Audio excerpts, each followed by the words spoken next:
Alright guys, so last video of the day, we're doing our read aloud. I hope you are as excited about this as I am. I love this story, it's so good. We are on chapter 5, Gold in the Grass. Go, go, said Jack. He threw his notebook into his pack. He pushed Annie toward the rope ladder. Bye, Henry, she said. Go, said Jack. He gave Annie another push. Quit it, she said. But she started up the ladder. Jack scrambled after her. Jack and Annie tumbled into the treehouse. They were painting as they looked out the window at the dinosaur. They were panting as they looked out the window at the dinosaur. It was standing on the hilltop eating flowers off a tree. Oh man, whispered Jack. We are in a long time ago. The dinosaur looked like a huge rhinoceros with 3 horns instead of 1. It had 2 long horns above its eyes and another one grew out from its nose. It had a big shield-like thing behind its head. Triceratops, Jack said. Does he eat people? Annie whispered. I'll look it up. Jack grabbed the dinosaur book. He flipped through the pages. There, said Jack, pointing to a picture of a Triceratops. He read this caption. The Triceratops lived in the late Cretaceous period. This plant-eating dinosaur weighed over 12,000 pounds. No picture on that one. Jack slammed the book shut. Just plants, no meat. Good, said Annie. Let's go see him up close. Are you crazy? Said Jack. Don't you want to take notes about him? Asked Annie. We're probably the first people in the whole wide world to ever see a real live Triceratops. Jack sighed. Annie was right. Okay, let's go, he said. Jack shoved the dinosaur book into his pack. He slung his pack over his shoulder. Annie started down the ladder and Jack followed.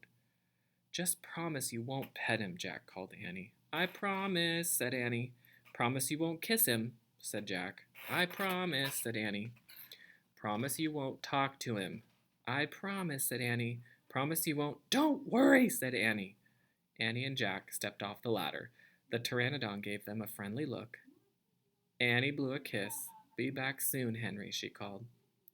Shh, said Jack, and he led the way slowly and carefully through the ferns. When Jack and Annie reached the bottom of the hill, they knelt behind a bush. Annie started to speak, but Jack quickly put his fingertips to his lips. Then he and Annie peeked out at the Triceratops. The dinosaur was bigger than a truck. He was eating the flowers off of a magnolia tree. Jack slipped his notebook out of his pack, and he wrote, Eats flowers. Annie nudged him. Jack ignored her. He studied the Triceratops again. He wrote, Eats slowly. Annie nudged him harder. Jack looked at her. Annie pointed to herself. She walked her fingers through the air. She pointed to the dinosaur. She smiled. Is she teasing? Jack wondered. Annie waved at Jack. Jack started to grab her. She laughed and jumped away. She fell into the grass in full view of the Triceratops. Get back, whispered Jack. Too late. The big dinosaur had spotted Annie. He gazed down at her from the hilltop. Half of a magnolia flower was sticking out of its mouth. Oops, said Annie. Get back, said Jack. He looks nice, Jack, Annie said. Nice? Watch out for his horns, Annie, said Jack. The Triceratops gazed calmly down at Annie. Then he turned and loped down the side of the hill. Bye, said Annie. She turned back to Jack. See? Jack grunted, but he wrote in his book. Nice. Come on, let's look around some more, said Annie. As Jack started after Annie, he saw something glittering in the tall grass. Jack reached down and picked it up. It was a gold medallion. Now there's finally a picture. So there goes the Triceratops. And there's the gold medallion. Do you notice what letter is on the gold medallion? An M. We're going to find out what's it. A letter M was engraved on the medallion. Oh man, someone was here before us, Jack said softly. That is the end of chapter 5.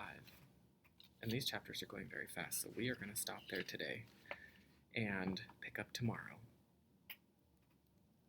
Okay, have a good day, guys.